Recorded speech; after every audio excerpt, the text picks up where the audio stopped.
40, 41 ও 43 এই তিনটি বিসিএসে মৌখিক পরীক্ষা পর্যন্ত উত্তীর্ণ হয়েছিলেন ক্ষুদ্র নৃগোষ্ঠীর 92 জন প্রার্থী। অথচ কোটা না থাকায় মেধার ভিত্তিতে চাকরি পেয়েছেন মাত্র 4 জন। কোটা বাতিলের ফলে এমন বঞ্চনার শিকার হন দেশের অনগ্রসর জাতিগোষ্ঠীর এই মানুষেরা।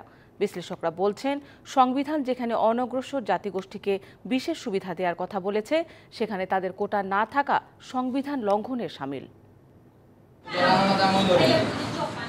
সরকারি চাকরির সব গ্রেডে দেশের ক্ষুদ্র নৃগোষ্ঠীর জন্য কোটা ছিল 5%। তবে 2018 সালে কোটা বাতিল হওয়ার পর বঞ্চনার শিকার হয় এই জাতিগোষ্ঠীর প্রার্থীরা। বাংলাদেশ পাবলিক সার্ভিস কমিশন পিএসসির তথ্য অনুযায়ী 40তম বিসিএসে 574টি শূন্য পদের বিপরীতে মৌখিক পরীক্ষায় উত্তীর্ণ হয়েছিলেন 29 জন ক্ষুদ্র নৃগোষ্ঠীর প্রার্থী। মেধার ভিত্তিতে চাকরি পেয়েছেন মাত্র একজন। 41তম বিসিএসে 816 পদের বিপরীতে মৌখিক পরীক্ষায় উত্তীর্ণ হয়েছিলেন 34 জন। সেবারও নিয়োগ পান একজন।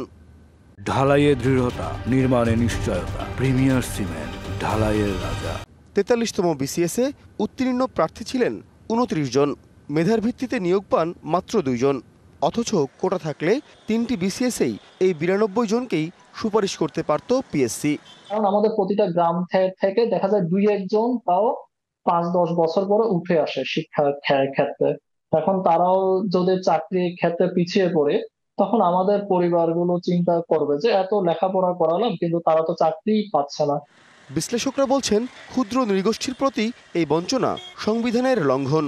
অবশ্যই এটা একটা বঞ্চনা এবং পিছিয়ে পড়া জনগোষ্ঠীর জন্য কোটা থাকাটা জরুরি।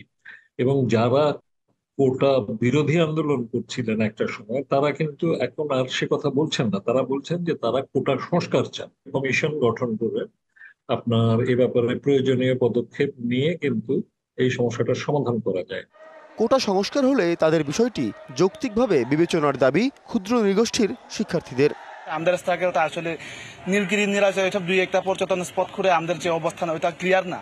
আমাদেরকে অবস্থান বুঝতে হলে অবশ্যই আপনাকে পাহাড়ে গিয়ে আমাদের স্ট্রাগল রিয়েলাইজেশনটা বুঝতে হবে। তারপরে আপনি নিজেও ফিল করবেন যে আমাদের কোটা কেন প্রয়োজন। বর্তমানেও যারা কোটা নিয়ে আন্দোলন করছে তারাও চান যে আদিবাসী এবং যে প্রতিবন্ধী যারা আছেন তাদের জন্য স্পেশাল কোটা রাখা হোক।